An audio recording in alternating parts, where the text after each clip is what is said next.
Ta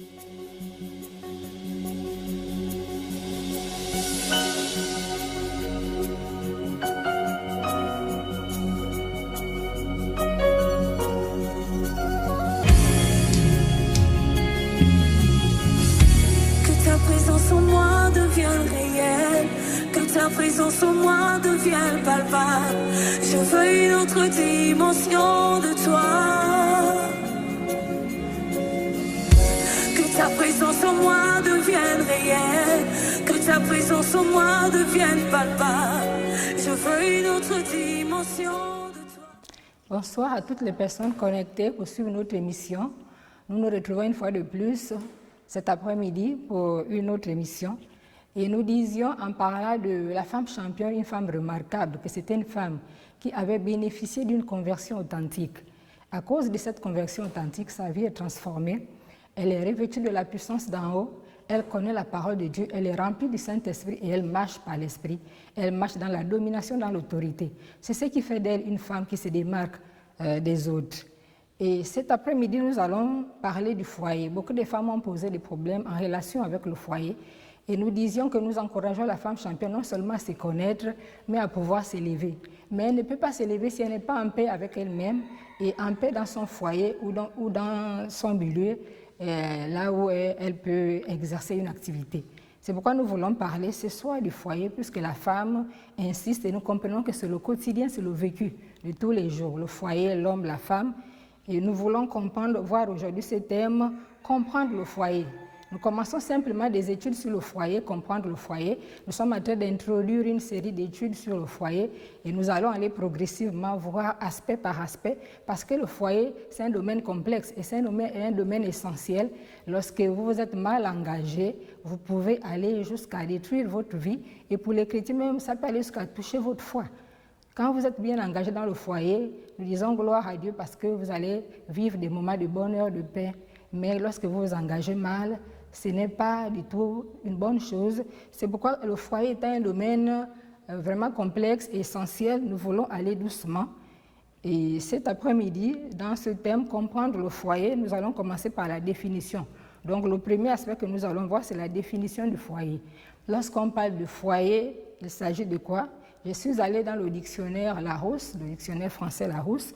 Donc là, on dit c'est le lieu où l'on fait le feu. Le foyer, c'est le feu lui-même. Le foyer également, c'est un local servant de réunion. Et aussi, le foyer, c'est un lieu où habite la famille, c'est la demeure.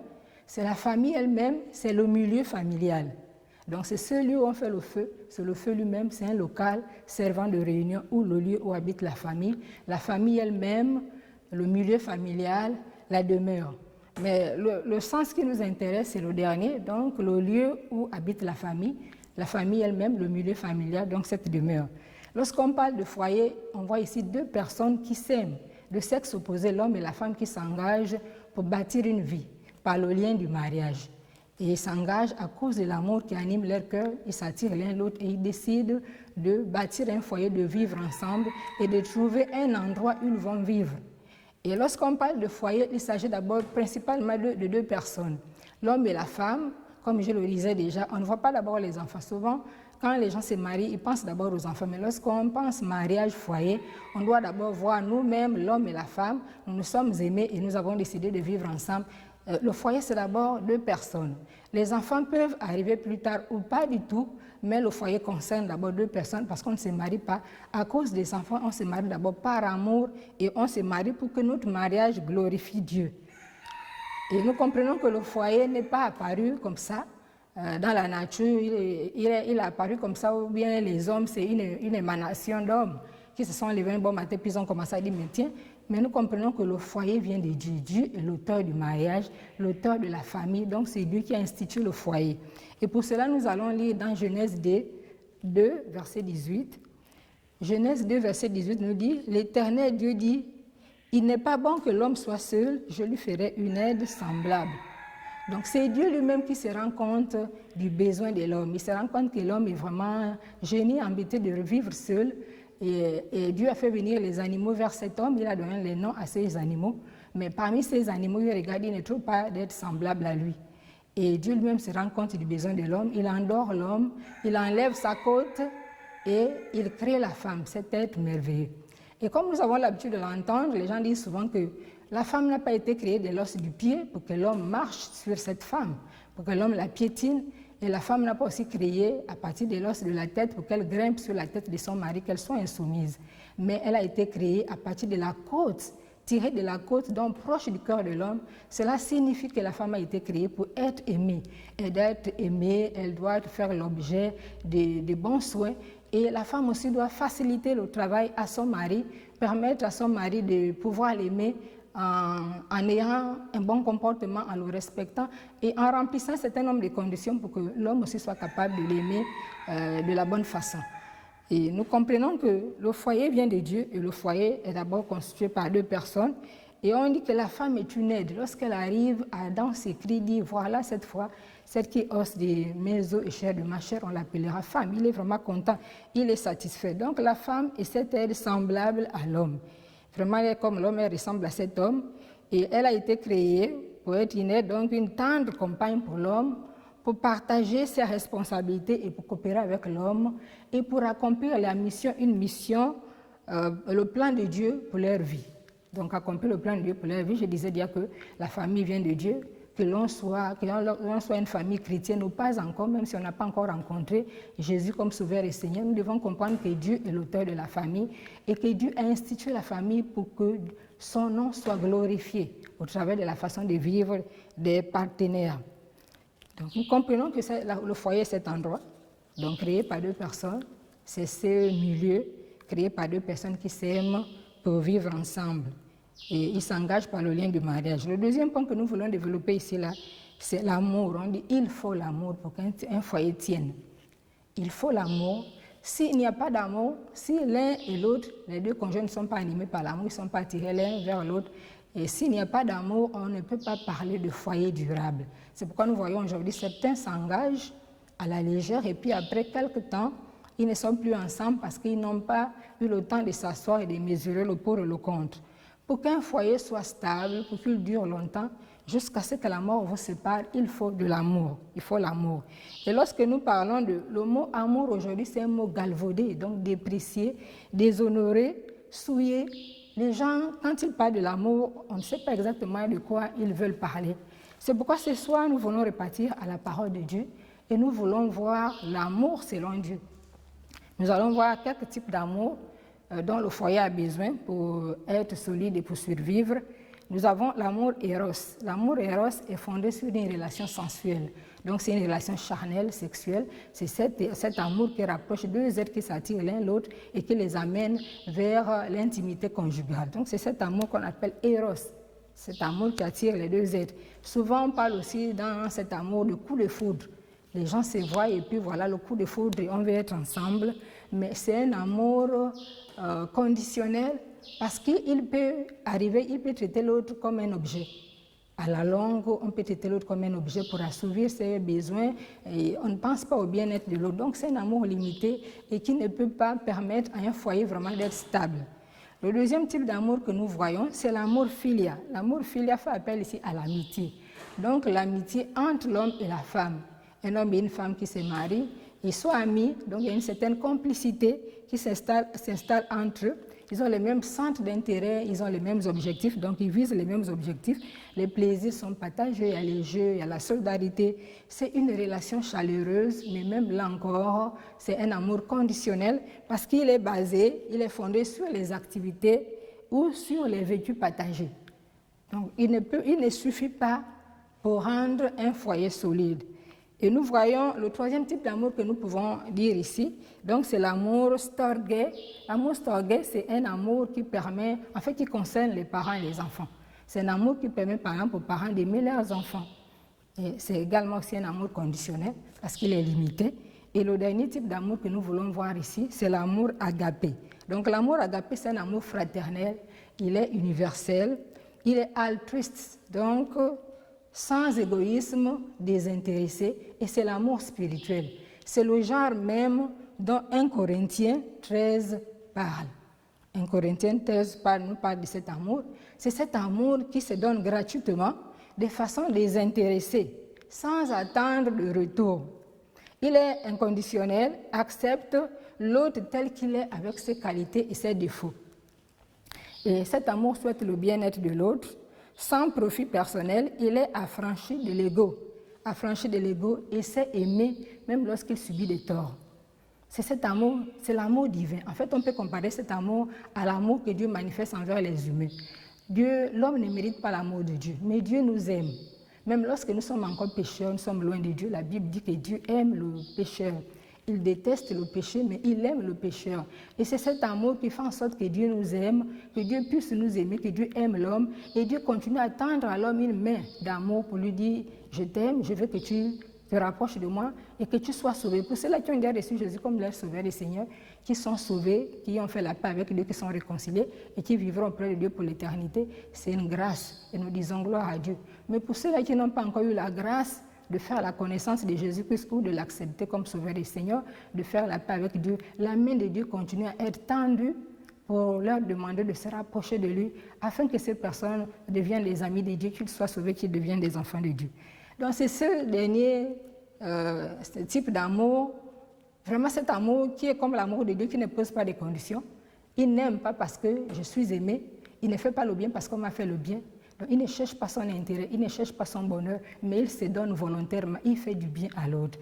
Et nous comprenons que si cet amour est là, nous avons besoin de 4 types d'amour pour que le foyer soit solide. Donc l'amour eros, l'amour filial, l'amour storge et surtout l'amour agapé. L'amour agapé vient comme cet amour qui couronne tout. Nous avons besoin, les autres amours sont conditionnels, mais l'amour agapé, c'est l'amour inconditionnel qui fait en sorte que le foyer soit stable. On n'aime plus l'autre à cause de ce qu'il est, à cause de sa bonté, à cause de ce qu'il fait pour nous, mais on aime l'autre vraiment sans raison. Comme Dieu aime, on sait aller au-delà des fautes de l'autre, on sait pardonner. Comme la Bible dit, l'amour parfait va au-delà, couvre les fautes.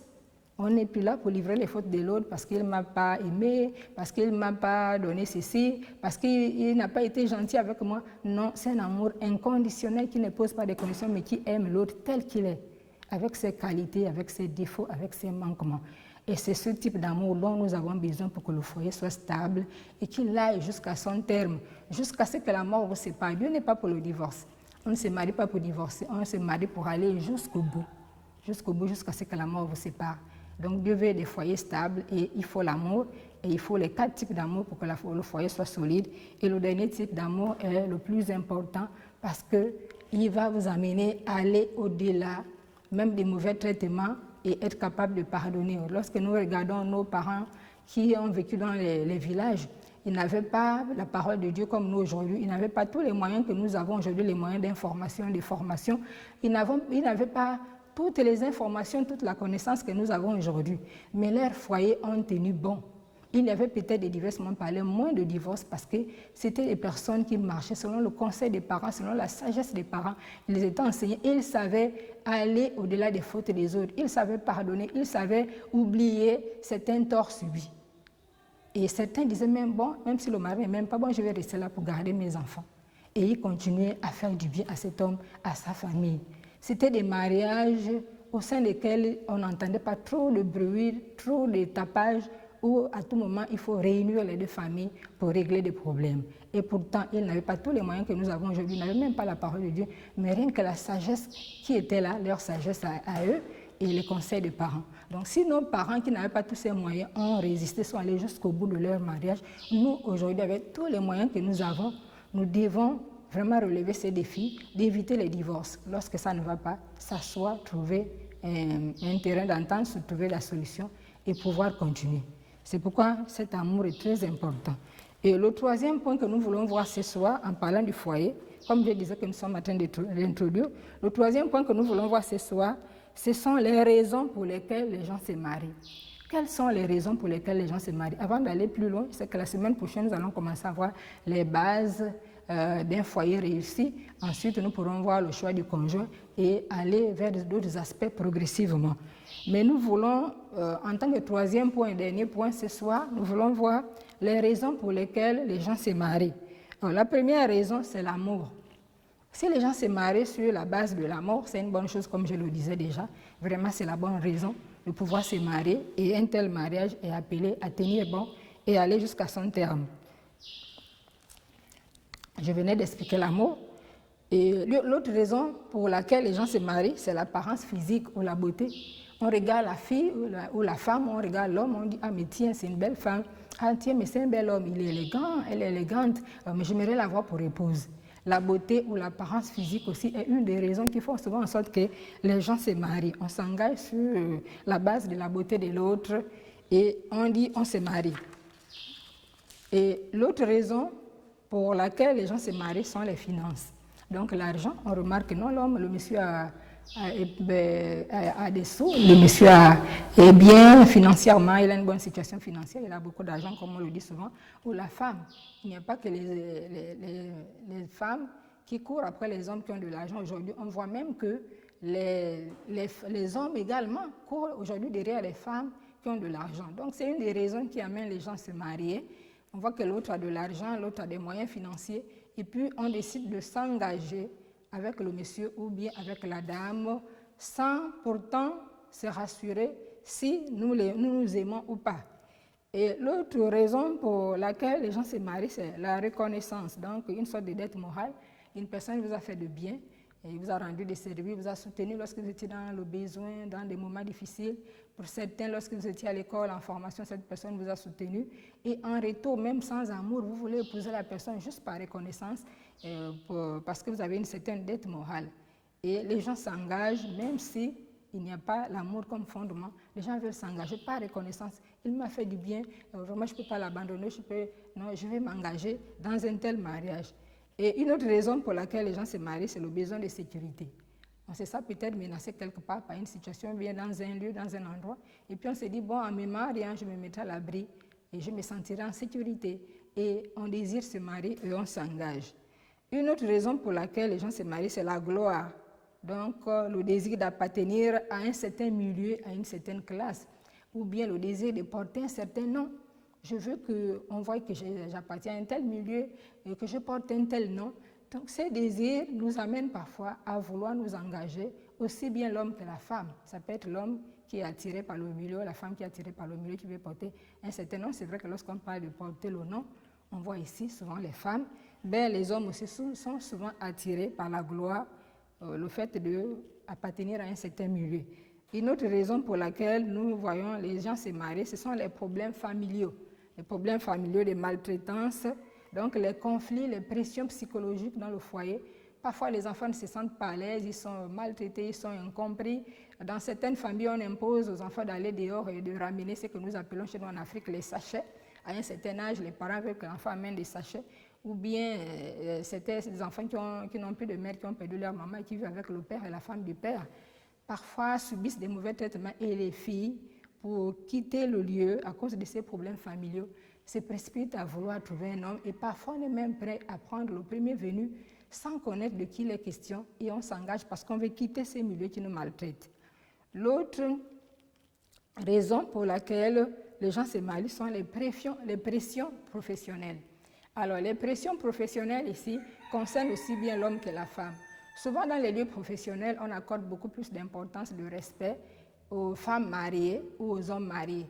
Et souvent, c'est à eux qu'on accorde des postes de responsabilité et aussi des promotions. Donc, pour vouloir accéder au respect à certains postes de responsabilité, à des promotions, certaines femmes désirent se marier. Et aussi, certains hommes, on leur dit souvent que pour avoir un poste de responsabilité, ils doivent pouvoir être mariés. S'ils ne sont pas mariés, souvent, on hésite à leur donner ce poste de responsabilité.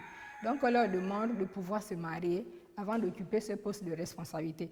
Et à cause de cela, ces hommes sont souvent prêts à s'engager, vouloir se marier, même si on n'a pas trouvé la bonne personne, on veut se marier parce qu'on veut changer de statut pour être désormais respecté, pour avoir accès désormais à des postes de responsabilité ou des promotions, et parfois on s'engage dans le mariage. Donc l'autre raison pour laquelle les gens se marient, ce sont les pressions sociales. Donc les pressions sociales ici, dans notre milieu africain, nous allons nous rendre compte que lorsque la fille atteint un certain âge sans se marier, on trouve que c'est normal. Il faut qu'elle soit dans un foyer, il faut qu'elle soit mariée. Et parfois, on lui fait des pressions. Elle se sent mal à l'aise tant qu'elle n'est pas mariée, surtout lorsqu'elle regarde ses sœurs, ses amis sont mariés. Pour elle, elle pense qu'il faut à tout prix qu'elle se marie. Et nous voyons même certains mariages arrangés par les parents. c'est un mariage arrangé par les parents qui suivent un certain nombre d'avantages, soit continuer à garder l'amitié entre les deux familles, soit avoir accès à certains avantages et on accepte de faire ces mariages pour les enfants, même si les enfants eux-mêmes ne sont pas heureux. Et aussi, une autre raison pour laquelle les gens se marient, ce sont les pressions liées au ministère. Souvent, surtout pour les serviteurs de Dieu, les pasteurs, lorsqu'ils doivent aller en formation, on leur impose de se marier. On leur dit qu'ils ne peuvent pas rentrer dans le ministère s'ils ne sont pas mariés. Et parfois, on leur refuse même la consécration au ministère parce qu'ils ne sont pas mariés. Et à cause de cela, ces hommes souvent précipitent le mariage sans parfois prendre le temps de s'asseoir, de réfléchir, de voir avec qui s'engager, de mûrir l'idée. Mais on s'engage parce que nous voulons être mariés pour accéder à un certain nombre d'avantages. Donc nous venons de voir plusieurs raisons pour lesquelles les gens se marient. Mais toutes ces raisons ne sont pas vraiment des raisons fondées parce que ce sont des raisons fragiles, c'est-à-dire que ce ne sont pas des raisons qui peuvent permettre un foyer solide, qui peuvent permettre la stabilité, la solidité d'un foyer. Parce que si vous mariez pour la beauté, le jour que la beauté ne sera plus là, les problèmes vont commencer. Si vous mariez pour les finances, le jour que l'autre n'aura plus l'argent, parce qu'avec l'évolution, l'autre peut perdre sa position, l'autre peut perdre ses avantages. Si vous mariez par reconnaissance, si vous mariez pour des besoins de sécurité, aussi pour la pauvreté, d'autres personnes à cause de la pauvreté se marient parce qu'ils veulent changer de statut. Si vous vous mariez pour toutes ces raisons qui n'ont rien à voir avec l'amour, vous allez vous rendre compte que votre foyer, à un moment, ne sera pas stable. Parce que quand toutes ces raisons vont disparaître, vous n'aurez plus de raisons pour lesquelles vous devez rester dans ce foyer, vous n'aurez plus d'appui solide et vous allez commencer à vous chercher, soit à vouloir changer de partenaire, soit à vouloir changer de position. Et parfois, on s'engage mal avec le premier venu. On ne prend pas la peine de s'asseoir, de réfléchir, de voir comment organiser des choses, vraiment de parler, de discuter et de voir si nous sommes en face de la bonne personne. Mais à cause de toutes ces raisons, on se précipite dans le mariage, on veut se marier. Et finalement, quand on se rend compte que nous nous sommes engagés avec la mauvaise personne, il est parfois trop tard. Et quand on se rend compte que nous sommes engagés avec la mauvaise personne, quand il est tard, d'autres problèmes vont commencer. Parfois, vous allez commencer à être aigri, vous allez commencer à développer des tensions, des maladies qui ne sont pas bonnes pour vous. Et à cause du fait qu'au départ, les raisons, les motivations qui nous ont amenés à nous marier n'étaient pas bonnes. Donc, si nos motivations ne sont pas bonnes, nous pouvons nous assurer que nous n'allons pas vraiment avoir ces foyers stables. Donc, nous devons faire attention. Lorsqu'on parle de foyer, lorsqu'on parle de foyer ici, il s'agit d'abord de deux personnes qui s'aiment, qui s'engagent et qui doivent avoir pour base le véritable amour. Et nous devons, la seule raison valable qui devait amener les gens à se marier doit être l'amour. Si le foyer est basé sur l'amour, il tient bon. Nous venons de définir l'amour, nous avons vu les 4 types d'amour et nous avons vu que le dernier amour, l'amour agapé, c'est celui qui fait en sorte que les foyers tiennent bon jusqu'à la fin. Donc si nous nous marions sur la base de l'amour, et si nous avons compris tout cela, nous pouvons être sûrs que notre foyer va tenir bon, il sera stable et il va nous amener jusqu'au bout. Comme je le disais déjà, le but du foyer, c'est glorifier Dieu.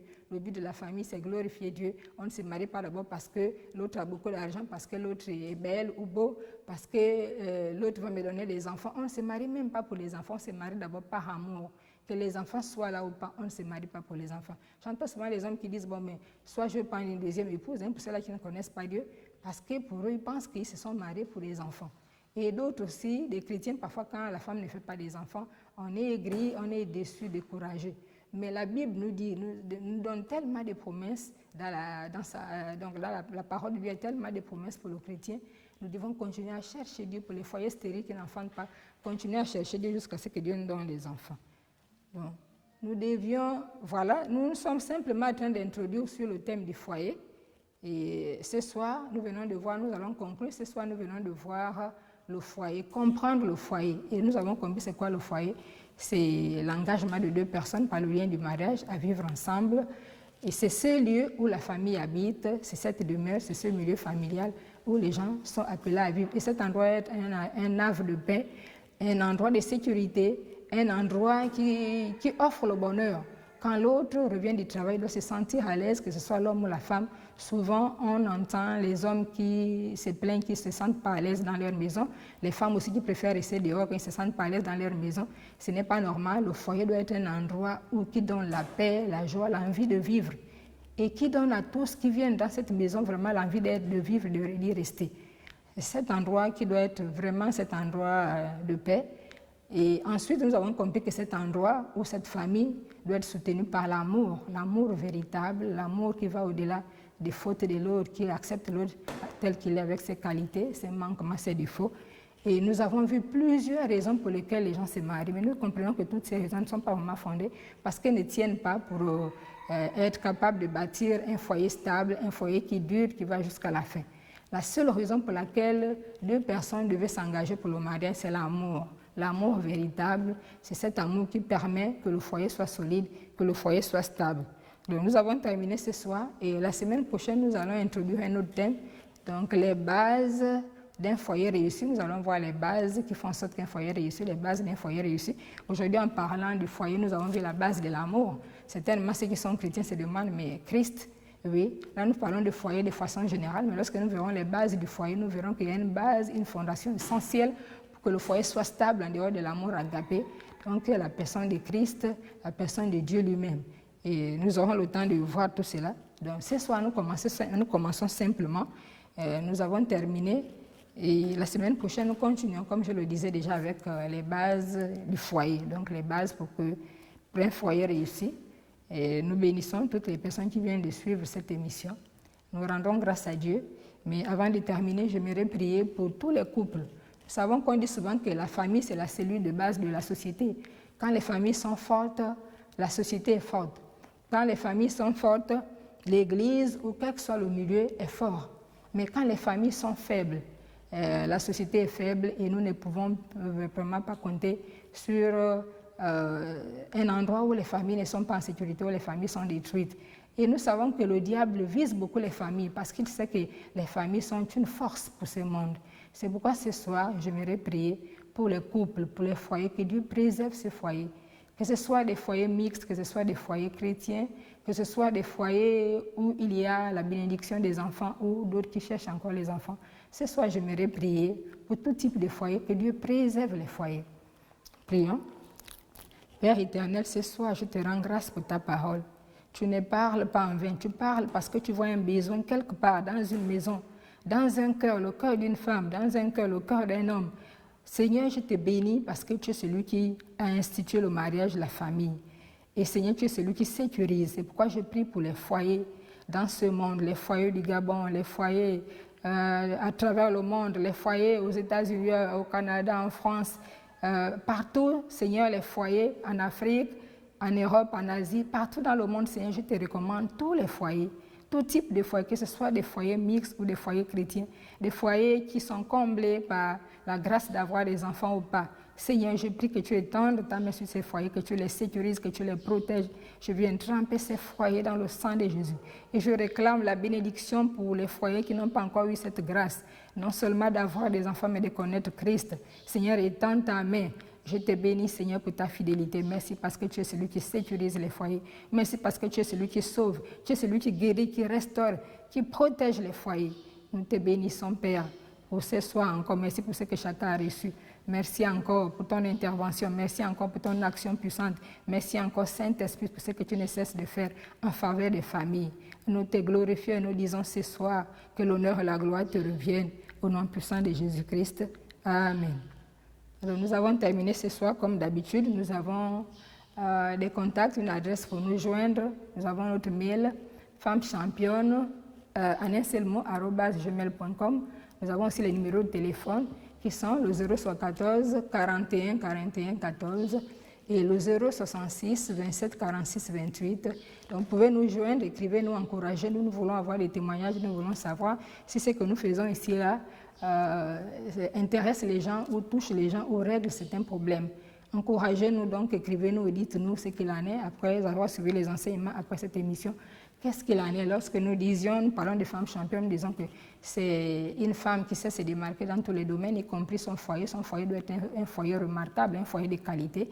Et lorsque nous parlons de foyer, ici, nous allons désormais parler de l'homme, de la femme. Nous parlons des deux sexes parce que le foyer concerne les deux sexes. Nous avons terminé pour ce soir. Nous voulons encore rendre grâce à Dieu qui rend possible ce moment. Et nous disons encore merci. Nous nous retrouvons la semaine prochaine, donc vendredi prochain à la même heure, toujours 16h-17h pour une autre émission et pour la suite, des enseignements sur le foyer.